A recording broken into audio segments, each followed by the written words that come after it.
We're at the United Nations in Geneva. I'm reading the outlaw scene, Act 4, Scene 1 of Two Gentlemen of Verona. There's a protest here going on about the Iraq War. That's the Back to the Future music, but just forget that for a second, because this scene is just amazing. Take a look.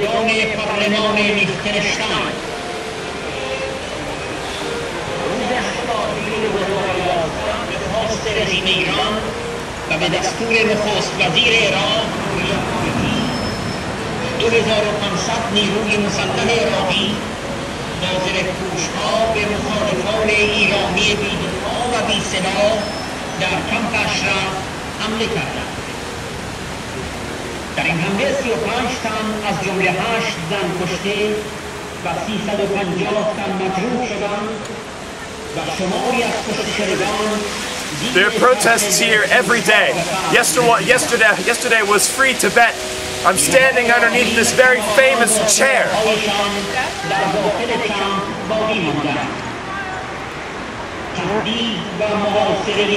The broken leg is for the mines, the bombs that explode after the war has left. Where children and women and obviously men and elderly people who weren't involved in the war, they get their legs blown off and die because of the war has left and bombs still remain on their land. And with that, in a place where people are trying to change everyone's mind about violence, I'm going to read the scene where the outlaws stop Valentine and Valentine convinces the outlaws to actually not rob him. Kind of amazing. I didn't plan to read this scene here, but anyways, here we go. Act 4, Scene 1, Two Gentlemen of Verona. Fellows, stand fast! I see a passenger.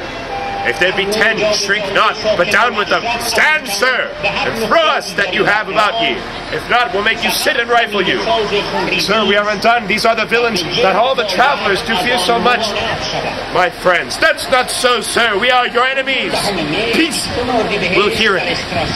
I, by my beard, will weaver. He's a proper man. Then know that I have little wealth to lose.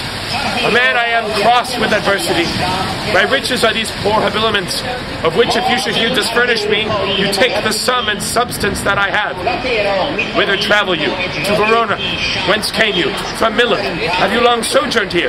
Some 16 months and longer might have stayed, if crooked fortune had not thwarted me. What, were you banished hence? I was. For what offense? For that which now torments me to rehearse. I killed a man, whose death I much repent, but yet I slew him manfully in fight, without false vantage or base treachery. Why ne'er repented, if it were done so? But were you banished for so small a fault? I was, and held me glad of such a doom. Have you the tongues? My youthful travel therein made me happy, or else I often had been miserable. By the bare scalp of Robin Hood's fat friar, this fellow were a king for our wild faction. We'll have him. Sirs, a word. Master, be one of them. It's an honorable kind of thievery. Peace, villain. Tell us this. Have you anything to take to? Nothing but my fortune. Know then that some of us are gentlemen, such as the fury of ungoverned youth, thrust from the company of awful men. Myself was from Verona banished for practicing to steal away a lady, an heir, and near allied unto the Duke. And I from Mantua for a gentleman, who in my mood I stabbed unto the heart.